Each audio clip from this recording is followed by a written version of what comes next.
São 19h30, vamos dar início aos nossos trabalhos de toda quarta-feira, em nome de Deus, em nome de Jesus, em nome dos bons espíritos, dos guias e mentores desta reunião, a quem somos mais uma vez agradecidos pela oportunidade, pois assim pedimos na última quarta-feira, e aqui estamos com a graça de Deus, mais uma vez, para continuar o trabalho de aprendizado da doutrina, de conhecimento dos fundamentos da doutrina, que se constitui indiscutivelmente na nossa maior sustentação durante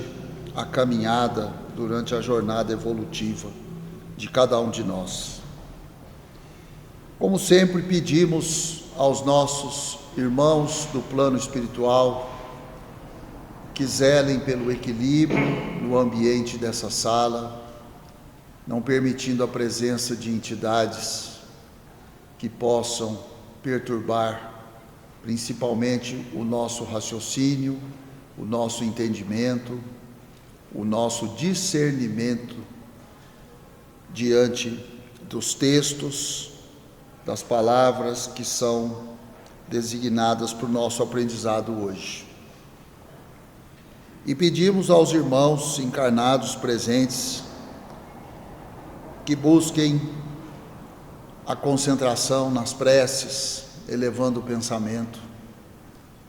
E com isso vamos criar um campo de vibração satisfatório, adequado a essa interação com os nossos irmãos do plano espiritual.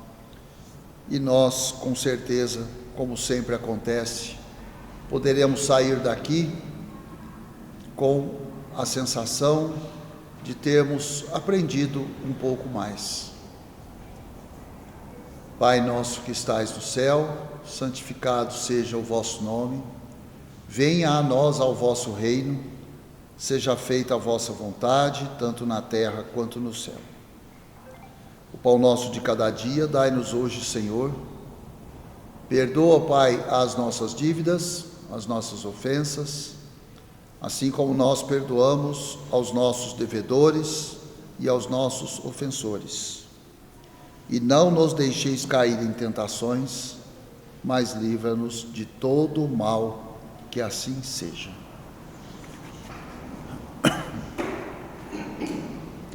Muito bem.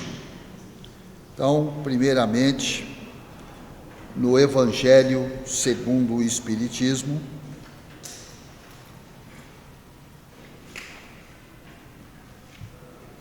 hoje nós vamos abordar o tópico número 2,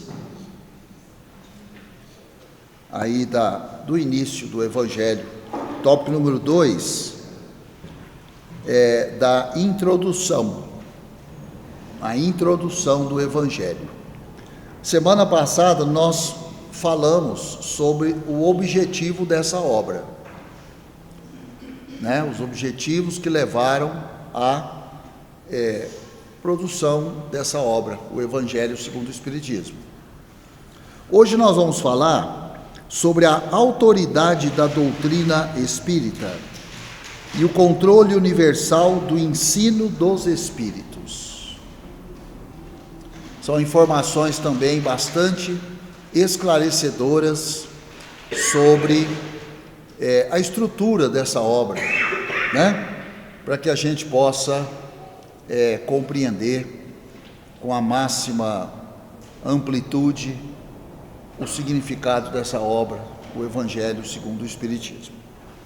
Então, autoridade da doutrina espírita, controle universal do ensino dos espíritos.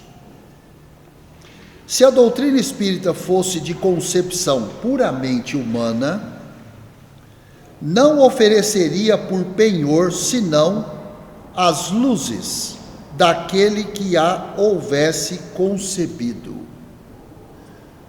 que está querendo dizer aqui? Se a origem da doutrina espírita fosse essencialmente humana, então ela só ofereceria alguma coisa àqueles que a houvessem concebido, que a houvessem criado. Nós bem sabemos que a doutrina não é de origem puramente humana, né? As obras básicas, por exemplo, são mensagens, inúmeras, incontáveis mensagens que foram sendo recebidas em determinadas épocas, em determinados momentos, e assim foi se constituindo a obra. O livro dos médiuns, o livro dos espíritos, né? As perguntas, as respostas, as mais de 1000 perguntas e respostas do livro dos espíritos. Então, longe de pensar que a doutrina tem uma concepção, quer dizer, ela foi concebida, criada, produzida essencialmente por humanos. Não. Kardec foi um veículo. Kardec foi um veículo escolhido, né? Reunia as condições para ser esse porta-voz, vamos assim dizer, né?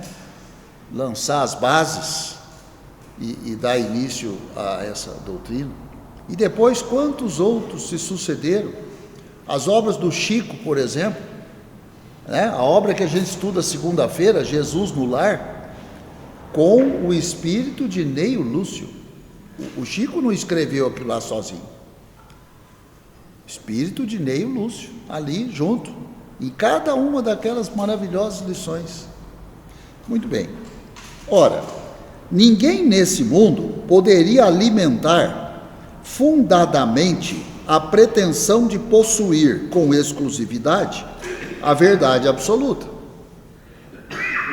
Ninguém, né? Poderia puxar para si, não, porque foi eu que fiz.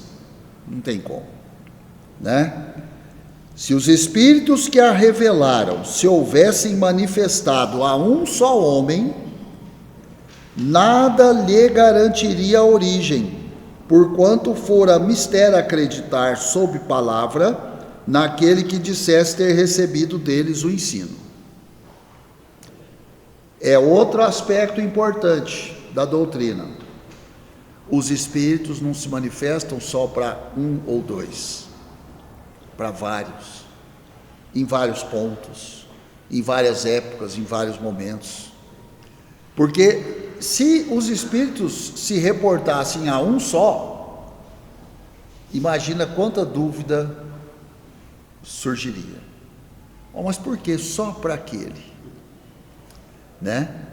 E no entanto, o dom da mediunidade, por exemplo, ele não escolhe classe social, não escolhe classe econômica, não escolhe sexo, nada, idade, nada, né? Não há uma regra, um padrão. Admitida de sua parte, sinceridade perfeita, quando muito poderia ele convencer as pessoas de suas relações, conseguiria sectários, mas nunca chegaria a congregar todo o mundo. Quer dizer, se a revelação tivesse sido só para alguns poucos, ficaria muito difícil a difusão, né? Como as revelações, elas acontecem permanentemente, em várias partes, em vários momentos. Quantas revelações, por exemplo, aconteceram para representantes da igreja, padres? Existem os depoimentos de padres recebendo mensagens. E aí? Né? Então, é um diferencial da doutrina. Quis Deus que a nova revelação chegasse aos homens por mais rápido caminho e mais autêntico, e incumbiu, pois, os espíritos de levá-la de um polo a outro, manifestando-se por toda parte, sem conferir a ninguém o privilégio de lhes ouvir a palavra. Não tem pessoa com esse privilégio. Não, porque os espíritos falam só com tal fulano. Não, não tem. Não tem esse privilégio. É outro diferencial da doutrina. Um homem pode ser ludibriado, pode enganar-se a si mesmo. Já não será assim quando milhões de criaturas veem e ouvem a mesma coisa. Lógico, revelar para um tem um efeito, revelar para milhares tem outro efeito. Constitui isso uma garantia para cada um e para todos. Ademais, pode fazer-se que desapareça um homem, mas não se pode fazer que desapareçam as coletividades. Podem queimar-se os livros, mas não se podem queimar os espíritos. E quantas vezes livros foram queimados? Doutrina do mal, doutrina vinculada a não sei o quê, queima esses livros. Mas não tem jeito de queimar os espíritos, as mensagens não vão parar, as manifestações não vão parar. Podemos jogar os livros tudo fora, não vai acabar a doutrina, né? Ora, queimassem-se todos os livros e a fonte da doutrina não deixaria de conservar-se inexaurível. O que é inexaurível? Que não acaba. Inexaurível é uma coisa que não acaba. Então você pode queimar tudo, mas a fonte da doutrina espírita não são os livros, a fonte são os espíritos, as mensagens, a prática mediúnica de cada um. Não tem como destruir a mediunidade. Pode até não desenvolvê-la, mas não, se você é médium, eu vou acabar com a sua mediunidade. Não tem como, não tem como, não existe isso. Muito bem. Ora, queimassem-se todos os livros e a fonte da doutrina não deixaria de conservar-se inexaurível, pela razão mesma de não estar na terra. A fonte da doutrina espírita não está na terra. De surgir em todos os lugares e de poderem todos dessedentar-se nela. Dessedentar-se nela quer dizer usufruir dos ensinamentos da doutrina. Faltem os homens para difundi-la. Haverá sempre os espíritos, cuja atuação a todos atinge e aos quais ninguém pode atingir. Olha que maravilha. Pode até destruir todos os homens. Pronto, agora eu quero ver se vai propagar a doutrina. Vão destruir todo mundo. Vão fechar as casas espíritas com corrente. Passa a corrente ali, ninguém entra mais. Então acabou a doutrina. Longe disso. A fonte da doutrina não é essa. Isso aqui é só uma reunião. A fonte são os espíritos. O que é? Você vai acorrentar os espíritos? Vai prender os espíritos? Onde você vai prendê-los? Que presídio é esse? Muito bem. São, pois, os próprios espíritos que fazem a propagação, com o auxílio dos inúmeros médiuns, que também eles, os espíritos, vão suscitando de todos os lados. Os espíritos vão suscitando de todos os lados os médiuns. Os espíritos colaboram para as manifestações mediúnicas. A pessoa pode, às vezes, já com avançada idade, e ter uma manifestação mediúnica. Não existe regra. O médium, ele não necessariamente nasce médium. Ele pode tornar-se médium. Num dado momento... Tem a hora, né? Isso. Não, a partir de agora, aí você começa a ter experiências, manifestações, começa a se envolver, começa a estudar, e as manifestações vão aumentando, vão ocorrendo mais frequentemente. E aí? Então você não acaba com a doutrina, não acaba, né? Muito bem. Se tivesse havido unicamente um intérprete, por mais favorecido que fosse, o espiritismo mal seria conhecido. Se tivesse tido só um intérprete da doutrina, não tem, a gente sabe. Qualquer que fosse a classe a que pertencesse, tal intérprete houvera sido objeto das prevenções de muita gente, e nem todas as nações o teriam aceitado, ao passo que os espíritos se comunicam em todos os pontos da terra, em todas as línguas, em todas as nacionalidades, em todos os credos, em tudo. A todos os povos, todas as seitas, todos os partidos, e todos os aceitam. O espiritismo não tem nacionalidade e não faz parte de nenhum culto existente. Nenhuma classe social o impõe, visto que qualquer pessoa pode receber instruções dos seus parentes e amigos de além-túmulo. Qualquer pessoa. Qualquer pessoa. Cumpre seja assim, para que ele possa conduzir todos os homens à fraternidade. Nós vimos na semana passada o grande objetivo da doutrina: criar a unicidade, unir a todos, independentemente, mas criar todo mundo na mesma direção do progresso. Se não se mantivesse em terreno neutro, alimentaria as dissensões em vez de apaziguá-las. Você pode ver, gente, a doutrina, o espírita, né, o praticante, pelo menos, ele não entra em contendas. Não entra em contendas. Não é? Então, quando a gente, às vezes, se esquece desse detalhe e entra, a gente precisava refletir, porque não é da natureza do praticante entrar em contendas, embates. Instruir, sim. Agir com energia, sim.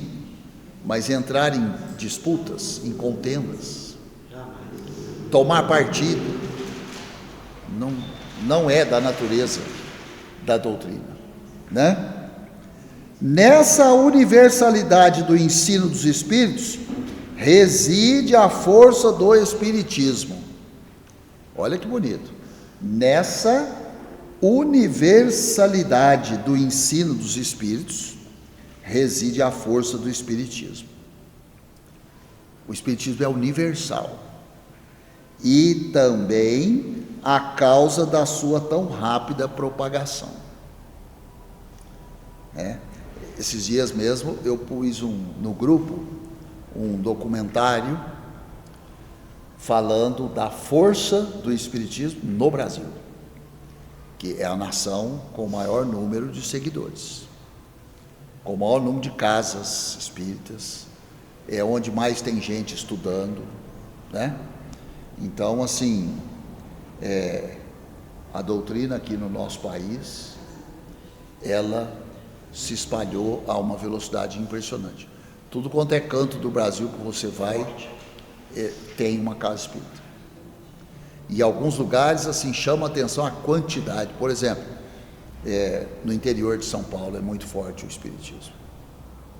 No interior de São Paulo, o espiritismo, você não encontra uma cidade que não tem. Lá a minha cidade, gente, tem 6 mil habitantes, o município tem 6 mil, qualquer bairro de Uberlândia tem mais gente. Lá tem 3 casas espíritas, 3, uma em cada cantinho lá da cidade. Não tem nem gente prestando de casa espírita lá. 3 casas espíritas. Os 3 desenvolvem obra social, os 3 têm estudos, os 3 têm palestra pública. Tudo que está ao alcance deles, lá tem. Simplesinho e tal, mas estão lá, firmes e fortes. Sem alarde. Sem alarde. Tem, né?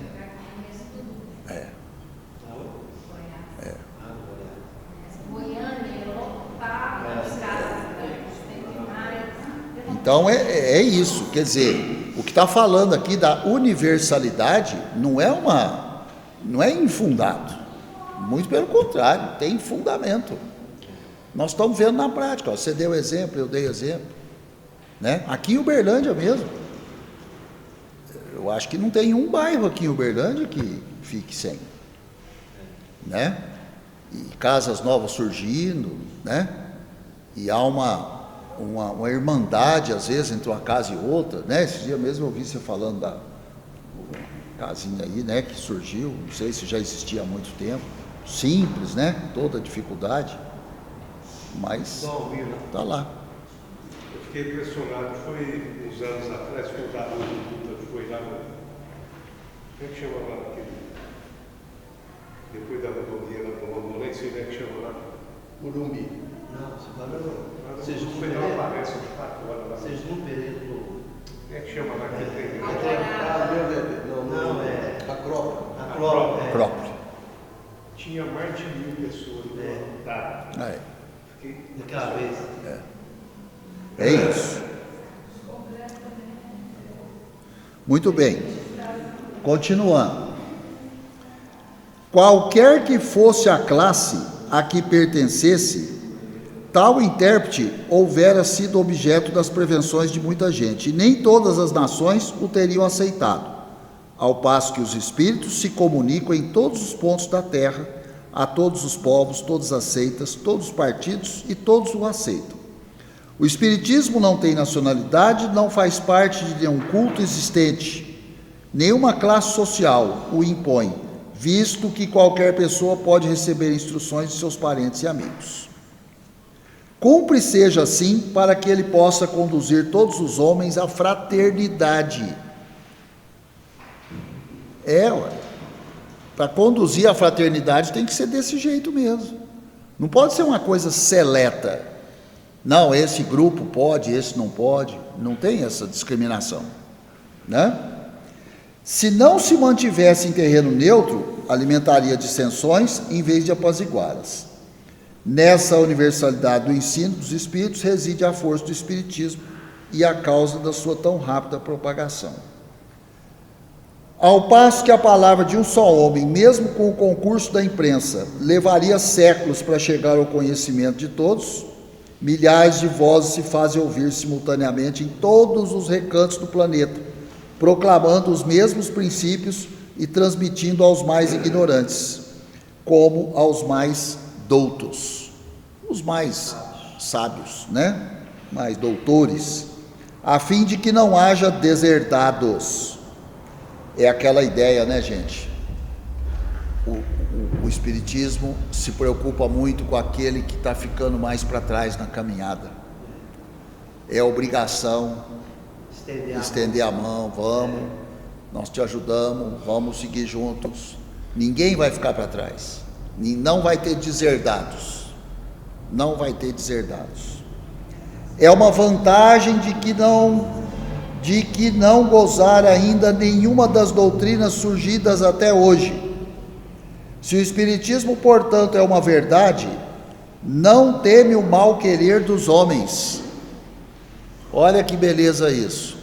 Se o Espiritismo é uma verdade, não teme o mal querer dos homens, nem as revoluções morais, nem as subversões físicas do globo, porque nada disso pode atingir os espíritos. Então nós estamos vendo aí a sociedade passando por grandes turbulências, o mundo, nossa casa, nosso trabalho, não tem um canto que não está tendo turbulência. Mas se você confia de fato na doutrina, naquilo que a doutrina ensina, não tema. Vamos passar por tudo isso. Primeiro que já foi avisado que ia passar por isso. Não tem que ficar assustado. Já vem sendo falado há um tempo, a transição. Nós estamos em plena transição, no meio dela, né? Ainda tem um tempo aí para terminar essa transição. Nós somos a transição. Então o que nós estamos vendo aí, fica firme. Fica firme. O mar está agitado, mas a embarcação não afunda, se tiver confiança de que vai seguir, mesmo com o mar agitado, né? Não é essa, porém, a única vantagem que lhe decorre da sua excepcional posição. Ela lhe faculta inatacável garantia contra todos os cismas que pudessem provir, seja da ambição de alguns, seja das contradições de certos espíritos. Tais contradições, não há negar, são escolho, mas que traz consigo remédio ao lado do mal. Sabes que os espíritos, em virtude da diferença entre suas capacidades, longe se acham de estar individualmente considerados, na posse de toda a verdade, que nem a todos é dado penetrar certos mistérios, que o saber de cada um deles é proporcional à sua depuração, que os espíritos vulgares mais não sabem do que muitos homens, que entre eles, como entre estes, há presunçosos e sofômanos, que julgam saber o que ignoram, sistemáticos, que tomam por verdades as suas ideias, enfim, que só os espíritos da categoria mais elevada, os que já estão completamente desmaterializados, se encontram despidos das ideias e preconceitos terrenos. Mas também é sabido que os espíritos enganadores não escrupulizam em tomar nomes que lhes não pertencem, para impingir suas utopias. Em outras palavras, gente, mesmo entre os espíritos existem as discórdias, as divergências, né? Por isso que os livros, nós já estudamos o livro dos médiuns, principalmente lá nos livros dos médiuns falou muito isso. Nós temos que desenvolver a capacidade de filtrar as mensagens, filtrar aquelas que vêm individualmente para a gente, às vezes através de um sonho, né? Então, a gente está estudando para isso, para desenvolver essa capacidade. Porque não é porque veio uma mensagem de um espírito que é uma verdade absoluta. Você não sabe que espírito que é esse. Você não sabe a natureza desse espírito, né? Os espíritos inferiores também mandam mensagens. Não esqueça disso. Espírito atrasado manda mensagem, né? Então, sejamos nós mais seletivos. Para isso nós estamos estudando, para melhorar a nossa capacidade de discernimento. Porque se a gente ficar nas trevas da ignorância, nós não vamos dar conta de discernir nada, e qualquer mensagem vai entrar na nossa cabeça. E não é bem assim, né? E outra coisa que deixou bem claro aqui, a propagação da doutrina não está nas mãos de um espírito, de vários, muitos, né? Assim como o desentendimento e a discórdia, no plano espiritual, também está nas mãos de muitos. Então nós temos que ser perspicazes, cuidadosos, né? Até para escolher uma obra para ler. Eu lembro, por exemplo, do José Gonzaga, lá no Fé e Esperança, ele falava sempre, o Rubens Francalance também falava, olha bem, vê se é da Federação Espírita Brasileira, a obra, se tem o crivo da federação, da FEB, porque às vezes você pega aí uma obra e você não sabe a origem, E às vezes está escrito lá, não, porque foi psicografada, não sei por quem, você nunca ouviu falar também, nem do médium, nem do espírito que comunicou, você não sabe de nada. Mas porque foi psicografado, então, nossa, uma obra psicografada, né? Então nós temos que ser criteriosos, vamos assim dizer, tá?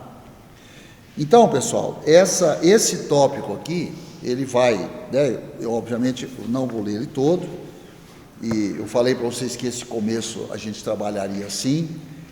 Ele passa o capítulo 2 todo fazendo esse tipo de explanação, tá? Né? Essa questão aí da, como diz lá, autoridade da doutrina espírita. Então, quem são os espíritos que realmente contribuem com a propagação da doutrina? Tem a responsabilidade, né? E o controle universal do ensino dos espíritos. Tudo está nas mãos desses espíritos que comandam. A coisa não está à revelia, né? Passaram lá as mensagens para o Kardec, ele produziu as obras e, como se diz, daí para frente a humanidade se vira. Não, não é assim. Quando a gente faz uma reunião aqui, ó, nas orações, o que a gente invoca? A presença dos guias, dos mentores. Então, olha a responsabilidade.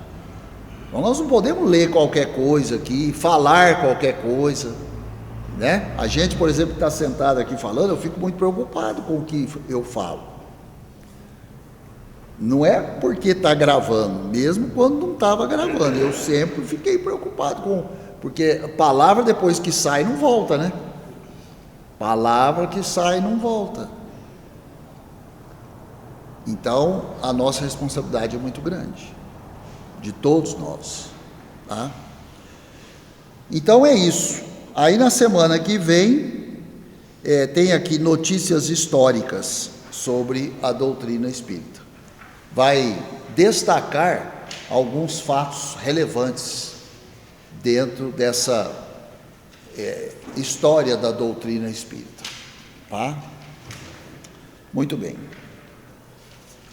Vamos para o céu e o inferno. Nós estamos no capítulo 5, o purgatório, e paramos no item 4. Item 4 do purgatório. Acharam?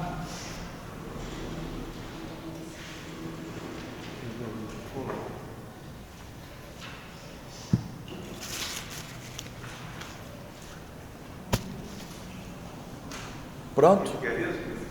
Item 4 do capítulo 5. O purgatório.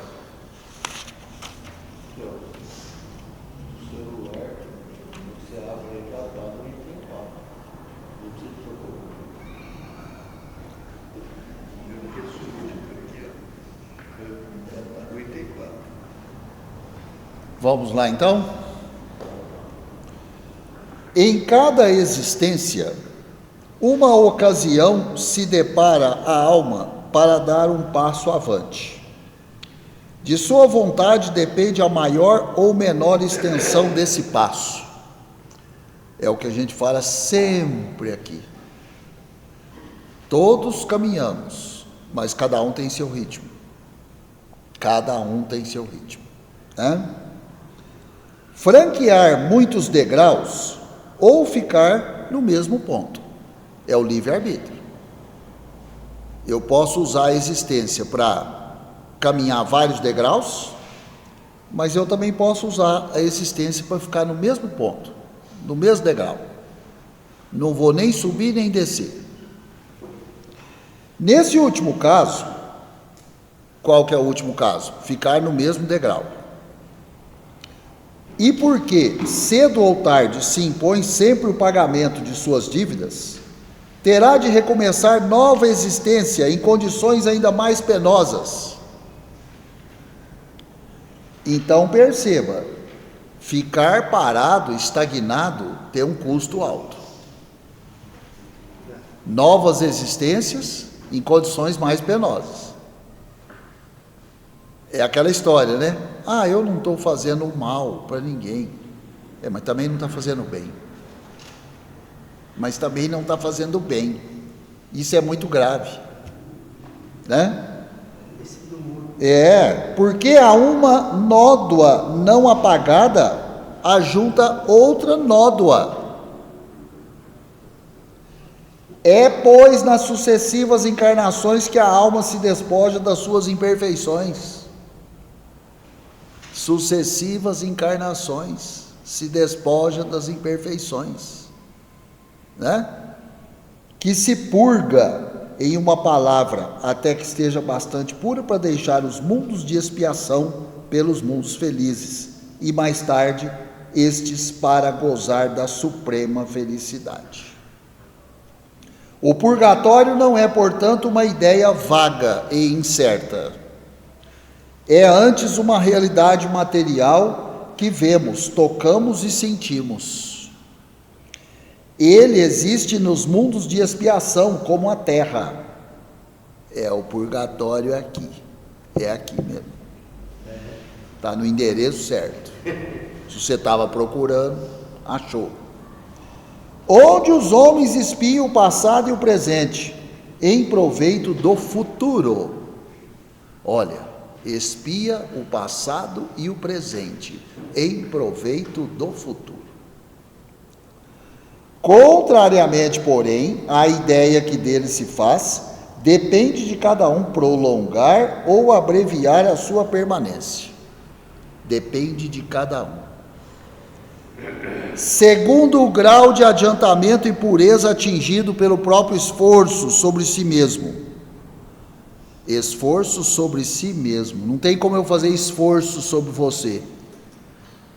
Eu faço esforço sobre eu mesmo. E você sobre você, e assim por diante. O livramento se dá não por conclusão de tempo. Viu? Não é igual aposentei por tempo de serviço. Não, o livramento não é por tempo. Eu estou aqui há 100 anos, e daí? Pode ficar 1000. Você que não toma jeito, não. Né? Por conclusão de tempo, nem por alheios méritos. Alheios méritos. Eu é que tenho que buscar os meus méritos. Você busca o seu. Né?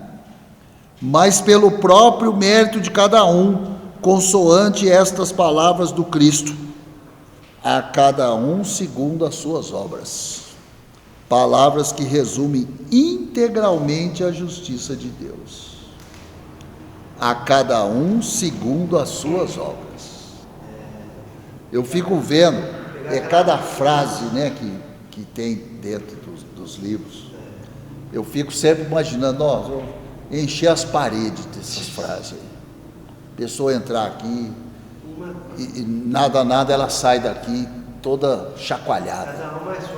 A cada um segundo suas obras, né? Aquela também que silêncio é prece. Infelizmente muita gente lê, mas continua conversando. A frase é de um significado grande mesmo, sem cabimento, né, de grande, mas tem aqueles que leem, tá, então tá bom, e segue o assunto. E agora nós aprendemos a desligar o celular também. Pois é, né? Desliga o celular, se liga em Deus, mas todo dia um celular toca. Todo dia. Se tivesse reunião aqui 7 dias por semana, 7 dias ia tocar celular. Mas vamos lá, nós estamos em evolução, né? 5. Aquele, pois, que sofre nessa vida, pode dizer-se que é porque não se purificou suficientemente em sua existência anterior, devendo, se o não fizer nesta, sofrer ainda na seguinte. Não tem choro nem vela. Não tem choro nem vela. Sem mimimi. Isto é, ao mesmo tempo, equitativo e lógico. Sendo o sofrimento inerente à imperfeição, tanto mais tempo se sofre, quanto mais imperfeito se for. Acabou. Da mesma forma, porque tanto mais tempo persistirá uma enfermidade, quanto maior a demora em tratá-la. Não é assim? Não é assim com as enfermidades do corpo físico? Demora a tratar. Pois é, então vai sofrer mais tempo. Porque tem um dente doendo. Então, mas nunca vai ao dentista. Então vai ficar doendo e vai aumentar a dor até o dia que você não aguentar mais. Então a mesma coisa a depuração da alma. Não tem diferença nenhuma, né?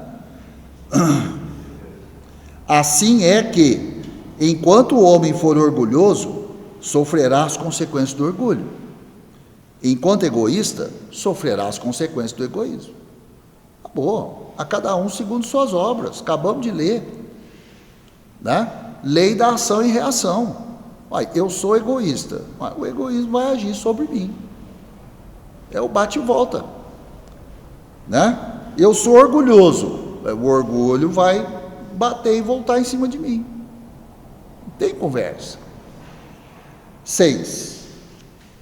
Devido às suas imperfeições, o espírito culpado sofre o primeiro na vida espiritual, sendo-lhe depois facultada a vida corporal, como meio de reparação. Então ele começa a purgar lá na vida espiritual. Aí é facultado, então você quer reencarnar? Você quer reencarnar? Ninguém está te mandando reencarnar. Não, eu quero porque é o jeito que eu tenho de, saldar minhas dívidas, porque eu tenho dívida com A, com B, com C, eu quero vir filho de A, irmão de B, casar com C, então vai acontecer tudo desse jeito. Chega aqui e faz o oposto. Pois é. É facultado a reencarnação, não é imposta. Claro que tem os casos que tem a imposição, mas na maioria das vezes não. É o contrário, é quase que implora, deixa eu reencarnar, pelo amor de Deus, porque senão como é que eu saldo o meu débito? E nisso, enquanto lá no plano espiritual, e tome sofrimento. E às vezes o sofrimento é pela dificuldade de reencarnar, né? Hoje eu ainda estava vendo, fiquei pensando, porque hoje, hoje foram divulgados dados do recenseamento do Brasil, Aí mostra lá a taxa de crescimento. A taxa de crescimento do Brasil, da população, já caiu assim, estamos chegando perto do zero. A taxa de fecundidade, o número de filhos por mulher, só despencando. Aí eu fiquei pensando, eu falei, pois é, então como é que reencarna? A fila vai só aumentando. Vai, ainda não chegou, mas caminha para, Então quer dizer, aí reencarna que jeito? Reencarna no banco do centro espírita? No vaso? Aí reencarna onde? Se não está nascendo. Então eu fico imaginando o sufoco que deve estar a fila da reencarnação. Os espíritos devem estar se pegando lá por causa de reencarnação. A fila é grande. E não nasce, e não tem, e ninguém quer ficar grávido, e ninguém quer nascer, e que não sei o quê, não tem nem casal mais, papapá. Como é que eu vou reencarnar nesse planeta? Imagina.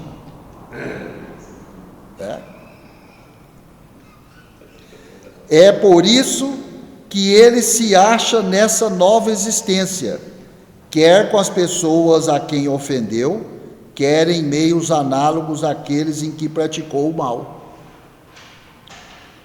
Quer ainda em situações opostas à sua vida precedente, como por exemplo na miséria, se foi mal rico.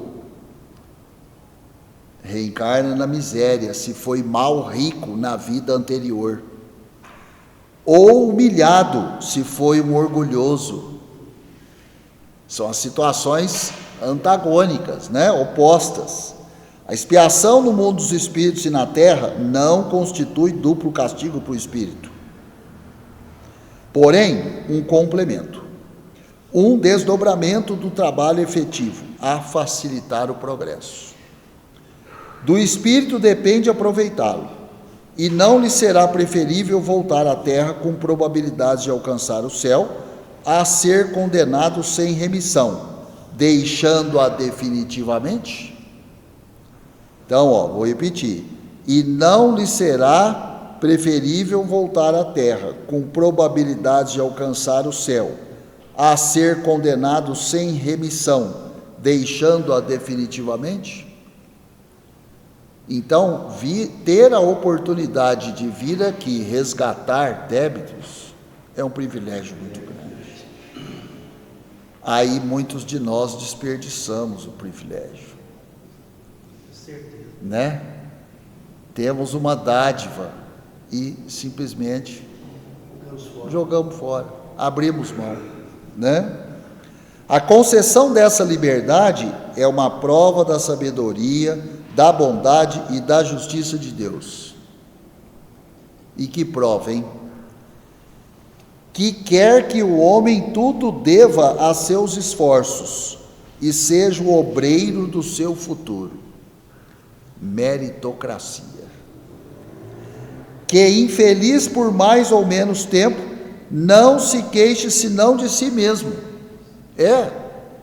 Parar de pôr a culpa no próximo da sua infelicidade, da sua miséria, da sua dor, né? Não, aponta o dedo para você. Você é o único responsável por tudo isso, né? Pois que a rota do progresso lhe está sempre franca. Em outras palavras, todos nós temos à nossa disposição seguir o caminho do progresso, a rota do progresso. Se não estamos seguindo, é 100% responsabilidade nossa. E só nós. E não tem que ficar acusando terceiro. Porque você me tirou da rota do progresso. Não. Você que quis sair da rota do progresso, é diferente. Você não ficou firme no seu propósito. Às vezes o outro até te tentou, mas e o seu livre-arbítrio? E a sua capacidade de escolher? Não, eu estou sendo tentado, mas eu não vou, porque eu sei que eu não chego em lugar nenhum. Então não adianta, de todo jeito, tudo quanto é tipo de análise que você faz, você chega à conclusão que você é 100% responsável por você. Então é isso. Deixa eu ver o tamanho do item 7 aqui. Vou ler o item 7. Considerando-se quão grande é o sofrimento de certos espíritos culpados no mundo invisível, quanto é terrível a situação de outros tantos mais penosa pela impotência de preverem o termo desses sofrimentos, poder-se-ia dizer que se acham no inferno. Então está falando aqui o seguinte, o quanto é grande o sofrimento de certos espíritos lá no plano espiritual. E outros, né, que também têm dificuldade de ver o fim desses sofrimentos. O termo é o fim. Poder-se-ia dizer que eles se acham no inferno. Se tal vocábulo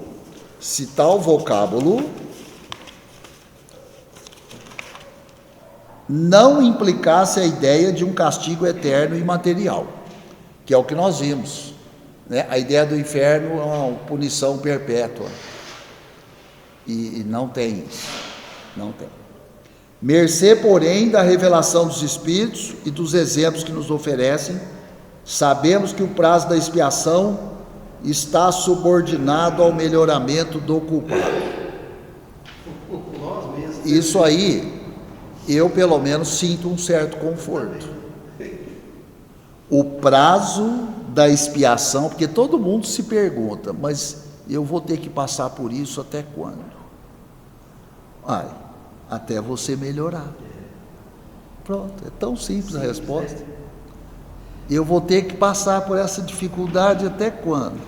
Eu vou ter que te aguentar até quando? Então, até você melhorar. Melhora e não tem que aguentar mais. É isso que está escrito aqui. Pronto. Aí então é o purgatório. É a ideia do purgatório. No inferno, não. Até quando que vai isso? Não, vai para sempre. Você está condenado sem saída. E não é assim. É a lei da evolução, né? Onde que vai aplicar a lei da evolução, então? Do progresso. Que todos vamos progredir. Tem jeito. Já falamos isso aqui. 8. O Espiritismo não nega, pois antes confirma a penalidade futura. O que ele destrói é o inferno localizado com suas fornalhas e penas irremissíveis. Quer dizer, penas que estão já sacramentadas, em definitivo. Não nega outrossim o purgatório, pois prova que nele nos achamos, e definindo-o precisamente e explicando a causa das misérias terrestres, conduz à crença àqueles mesmos que o negam. Repele as preces pelos mortos? Interessante essa pergunta.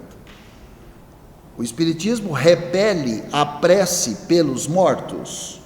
Ao contrário, visto que os espíritos sofredores as solicitam. Então não tem problema nenhum, os espíritos sofredores precisam, eles pedem oração para eles. Porque a hora que você estiver desencarnado, você vai se sentir muito bem se você tomar conhecimento que tem um monte de companheiro que ainda está aqui e ora por você nas suas preces. Mas deve ser uma sensação muito boa. Encarnados a gente já fica bem quando você sabe que a outra pessoa te coloca nas preces. Encarnado, sob efeito da matéria. Imagina sem a matéria, espírito, né? E aqueles que são esquecidos, desencarnam e caem do esquecimento completo, já foi várias vezes falado em mensagens, eles sofrem muito. Por mais que tenha tido a existência solitária, não tinha família, não tinha parente, não tinha nada, sente falta, ninguém lembra, caiu no esquecimento completo, ele foi deletado da memória de todo mundo. Não pode, não existe nenhum espírito nessa condição, né? Ao contrário, visto que os espíritos sofredores a solicitam, eleva-as a um dever de caridade e demonstra sua eficácia para conduzir ao bem e por esse meio abreviar-lhes os tormentos. Aí tem uma nota do Kardec para a gente ver o Evangelho segundo o Espiritismo, capítulo 27, item, ação da prece. A gente teve a oportunidade de fazer palestra sobre essa ação da prece, né? Eu vou, deixa eu ver aqui. Eu vou terminar isso aqui, tá? Rapidinho. Falando a inteligência, tem levado a fé a muito incrédulo, incutindo a prece no ânimo dos que a escarneciam. O que o Espiritismo afirma é que o valor da prece está no pensamento e não nas palavras. O valor da prece no pensamento e não nas palavras. Que as melhores preces são as do coração e não as dos lábios. E finalmente, as que cada qual murmura de si mesmo e não as que se mandam dizer por dinheiro. Quem, pois, ousaria censurá-lo? Então a prece é a que emana do coração. Pronto. Pensamento. 9. Seja qual for a duração do castigo, na vida espiritual ou na terra, onde quer que se verifique, tem sempre um fim próximo ou remoto. Na realidade, não há para o espírito mais do que duas alternativas a saber. Primeira, punição temporária e proporcional à culpa, e recompensa segundo o mérito. Repele o Espiritismo a terceira alternativa, de eterna condenação. Gente, olha o tanto que está batendo nisso. Eterna condenação. Está fora. Não tem. O inferno reduz-se à figura simbólica dos maiores sofrimentos, cujo termo é desconhecido. O purgatório, sim, é a realidade. O purgatório é isso aqui. Então, não tem como alguém não vê-lo. É isso aqui que cada um vive. Tá? A palavra purgatório sugere a ideia de um lugar circunscrito. Eis porque mais naturalmente se aplica à terra do que ao espaço infinito, onde erram os espíritos sofredores. E tanto mais quanto a natureza da expiação terrena tem os caracteres da verdadeira expiação. É aqui a expiação. Melhorados os homens não fornecerão ao mundo invisível, senão bons espíritos. É de fato. Se eu melhoro aqui, na minha experiência material, eu volto para o plano espiritual numa condição melhorada. Eu vou dar menos trabalho lá, vou sofrer menos também, ainda vou ter muita coisa para resolver lá, mas se eu aproveitei a minha existência, lá é diferente, né? Melhorados os homens não fornecerão ao mundo invisível, senão bons espíritos, e estes, encarnando-se por sua vez, só fornecerão à humanidade corporal elementos aperfeiçoados à terra. Deixará então de ser um mundo expiatório. Elementos aperfeiçoados. Isso. A terra deixará então de ser um mundo expiatório. E os homens não sofrerão mais as misérias decorrentes das suas imperfeições. Então veja, a melhoria, ela é engendrada aqui. Então, se eu desencarno tendo aproveitado, eu reencarno melhorado, e eu já vou compor uma geração melhorada na Terra, e assim sucessivamente. É uma engrenagem. Esse aí não seria os espíritos de escolha, no caso? Isso, né?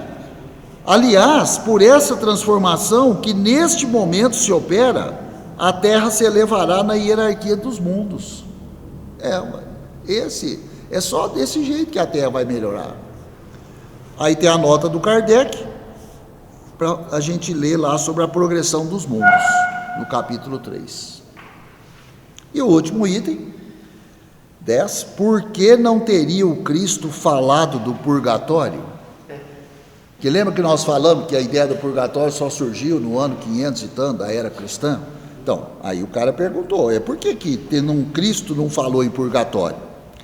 É que não existindo a ideia, não havia palavra que o representasse. Não existia essa ideia. E se ele fala nisso lá, não ia entender nada. Ninguém ia entender nada. O Cristo serviu-se da palavra inferno, a única usada como termo genérico para designar as penas futuras, sem distinção. Colocasse ele ao lado da palavra inferno uma equivalente a purgatório, e não poderia precisar do verdadeiro sentido, sem ferir uma questão reservada ao futuro.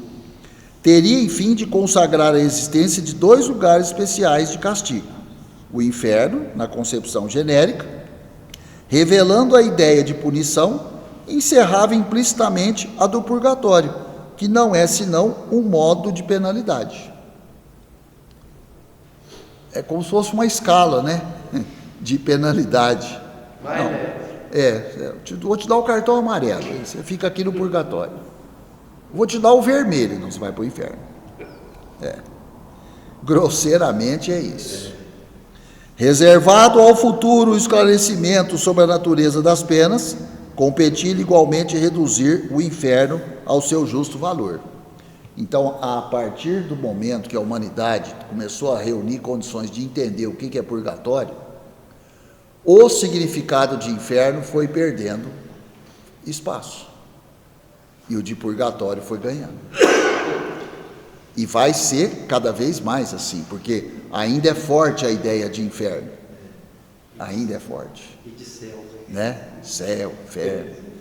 Uma vez que a igreja, após 6 séculos, houve por bem suprir o silêncio de Jesus quanto ao purgatório, decretando-lhe a existência, é porque ela julgou que ele não havia dito tudo, e porque não havia de dar-se sobre outros pontos o que com este se deu. Quer dizer, outros conceitos. Se com a questão do purgatório aconteceu dessa forma, por que não outros conceitos dentro da igreja também não passaram pelo mesmo processo? E aí eu ponho uma reflexão para vocês. E quanta coisa ainda existe para ser revelada, que ainda não foi nesses 2000 anos. Não chegamos ainda na condição de entendê-las, mas vai chegar. Pode não ser conosco, talvez terminemos a nossa existência, mas será na existência dos nossos descendentes.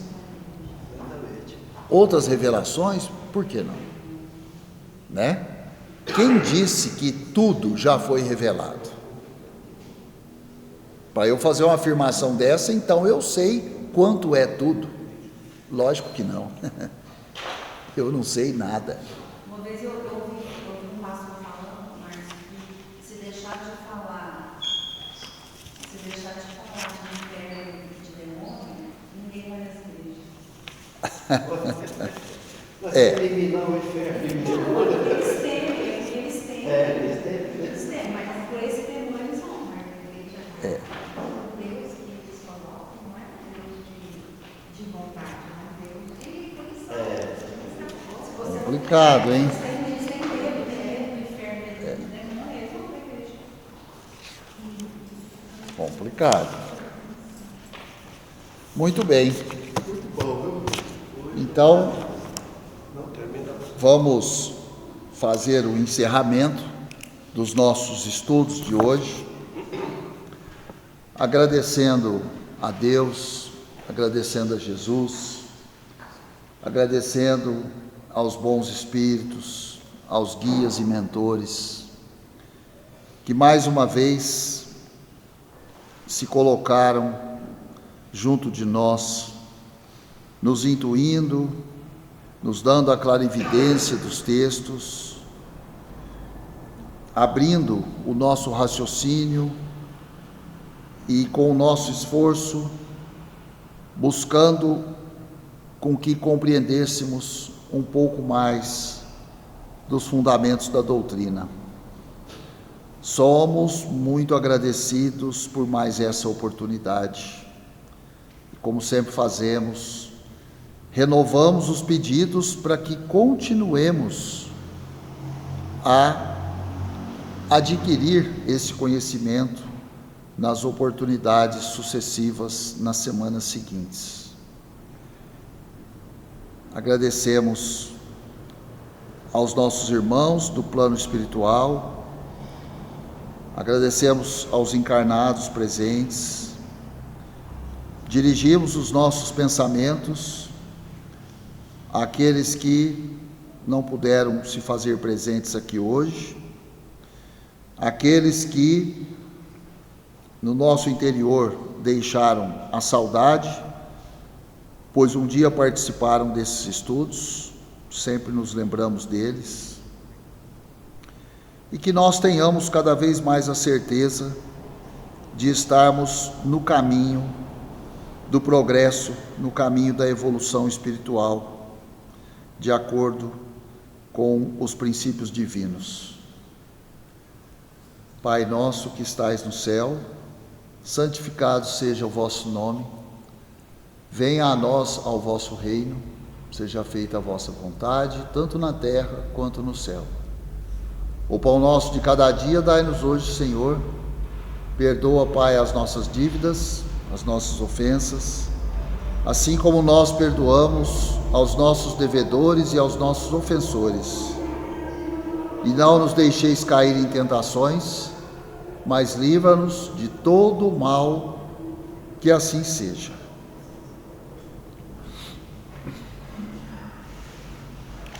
Clica aí.